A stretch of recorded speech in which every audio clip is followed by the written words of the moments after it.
오늘은 고용보고서가 나온 날이었죠. 중요한 데이터가 나왔습니다. 먼저 2월 데이터만 보자면 좀 상반되게 나온 것을 보실 수 있는데요. 보시면 시장에서 비농업 고용지수가 20만 명 늘었을 것이라 예측했는데 많이 늘었습니다.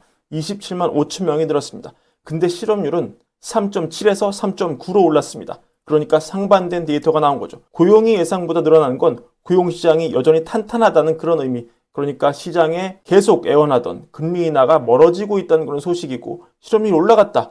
4% 턱밑까지 올라갔다. 이것은 탄탄하던 고용에 균열이 가고 있다는 의미로 해석할 수 있기 때문에 시장이 환호할 만한 것이었습니다.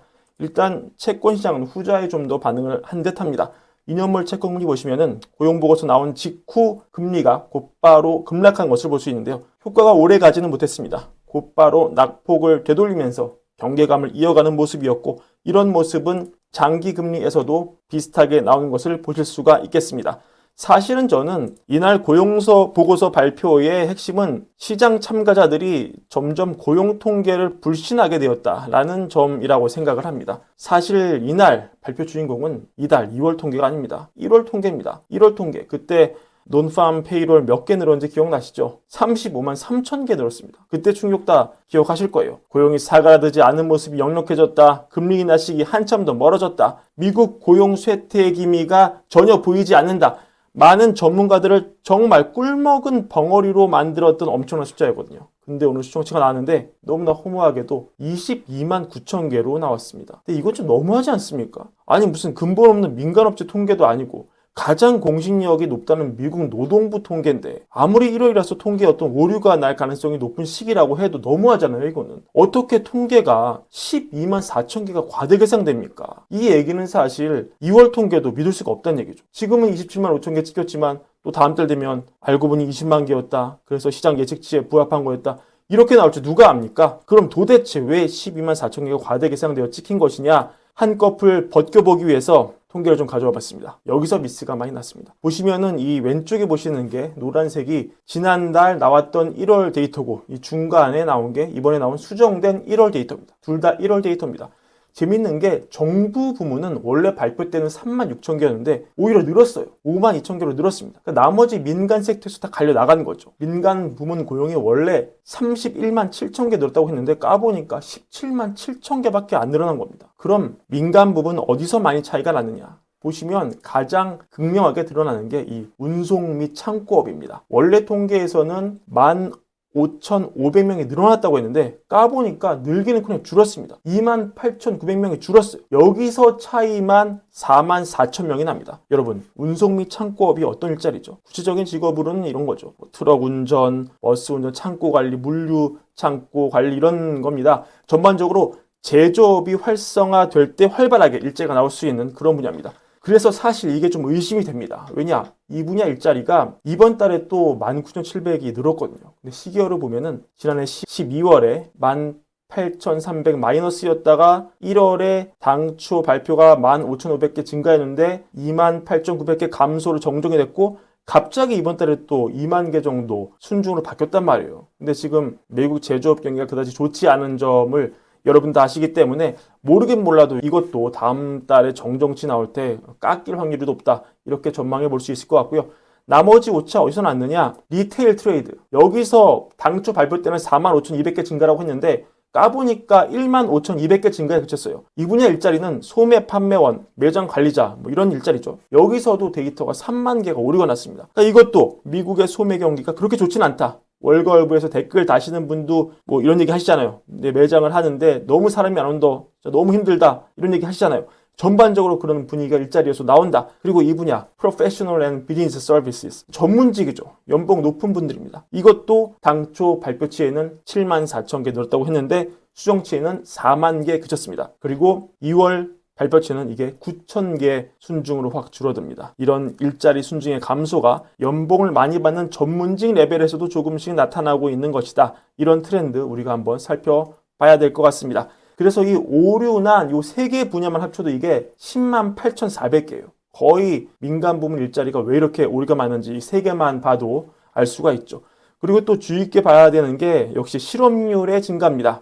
3.9가 나왔죠. 3달 연속 3.7이 지키다가 이제 다시 오르는 기미가 좀 보입니다. 우리가 샴룰이라는 게 있다고 말씀을 드렸는데 경제학자 클라우디아 샴이 만든 일종의 겸용칙입니다. 최근 3개월간 평균 실업률이 지난 12개월 내 최저 실업률 대비 0.5%포인트 이상 오르면 경기 침체가 온다는 경험칙인데 지금 2월에 3.9가 나왔고 1월에 3.7이었고 지난 12개월간 최저 실업률은 이때 기록한 3.4였어요. 그리고 1월 대비 이번 달 2월 실업률은 0.2%포인트 늘어났습니다.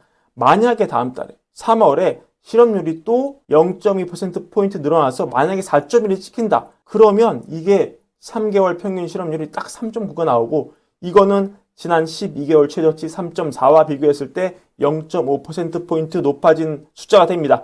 이번 실업률 상승으로 인해서 다음 달 실업률이 4% 넘는 숫자가 나오면서 경제가 샴룰의 경기 침체 법칙에 적용이 될까 들어갈까 이런 것도 새로운 관전 포인트가 됐다고 볼 수 있습니다. 그럼 만약에 우리가 일자리에 생각보다 빠른 충격이 와서 경제가 타격을 받는다면 어디부터 일자리가 갈려나가고 그 갈려나가는 정도는 얼마나 격렬할까?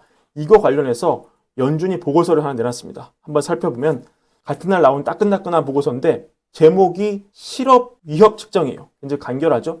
이거는 연준이 지금 표면적으로 보이는 실업률 데이터 너머의 것을 보기 위한 그런 노력이라고 볼 수 있는데 이런 맥락입니다. 이런 통계적인 어떤 기법 이런 건 너무 어려우니까 다 생각하고요.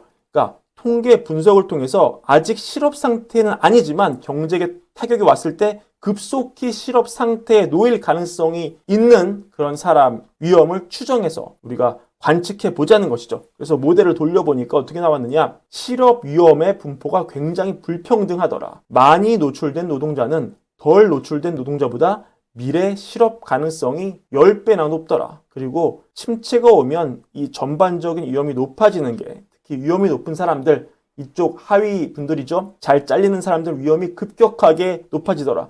2009년 데이터, 침체 이후에 이 2009년 데이터가 굉장히 위험이 높아진 것을 우리가 볼 수 있습니다. 좀 더 그리고 시클리컬한 업종일수록 차이가 벌어지더라. 이런 얘기입니다. 그래서 결론만 보자면 근로자들도 이 능력이나 처한 상황에 따라서 순위를 매긴 거죠. 숫자가 작으면 작을수록 우수한 사람들이니까 어떤 상황에서도 잘 안 잘리겠죠? 그러니까 위험이 거의 0에 수렴하고 이게 100이면은 가장 위험이 높은 분들이에요. 잘릴 위험이. 그래서 1등부터 100등까지 줄을 세웠을 때 90등인 사람이 10등인 사람보다 1년 사이 실업자가 될 위험 가능성이 2.3 로그 포인트. 이게 밑에가 자연 로그니까 딱 10배 차이가 납니다. 근데 이게 산업별로 엄청 차이가 나요. 예를 들어서 빨간 게 건설인데요. 자, 상위 25등 안에 드는 사람들은 크게 변동성이 없죠. 많이 움직이지 않습니다. 리스크가 불안하지 않습니다. 건설이라도. 근데 이거 보세요. 위기가 오면은 75등 하는 분들은 위험성이 막 이렇게 올라가요. 엄청 오르지 않습니까? 위기가 닥치면 건설업 일자리가 그냥 썰려 나간다는 얘기죠. 그리고 이 보라색 점선, 이게 소미업 아닙니까? 리추얼 트레이드? 이것도 위에 계신 분들은 괜찮아요. 근데 75등 하는 분들은 변동성이 굉장히 심합니다. 그리고 제조업, 이 점선, 매니팩처링 이것도 마찬가지입니다. 위기가 오면은 엄청나게 해고 위험이 높아진다는 겁니다. 근데 프로페셔널 분들, 전문직 분들은 훨씬 그거보다는 양호한 위험을 보이더라. 업종별로 이렇게 명암이 다르더라. 이런 거를 우리가 볼 수 있습니다.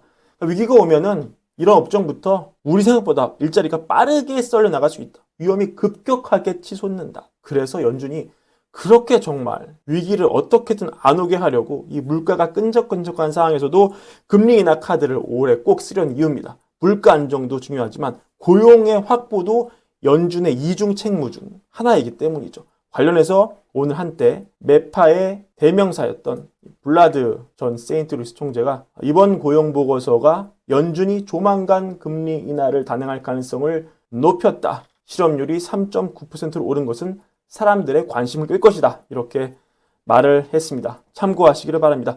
점점 여러 지표가 엇갈리게 나오면서 관심이 집중되고 있습니다. 여러분은 어떤 의견이신지 궁금합니다. 오늘도 브레인베어 시청해주셔서 감사드리고 월걸부 구독과 좋아요도 늘 함께 부탁드립니다.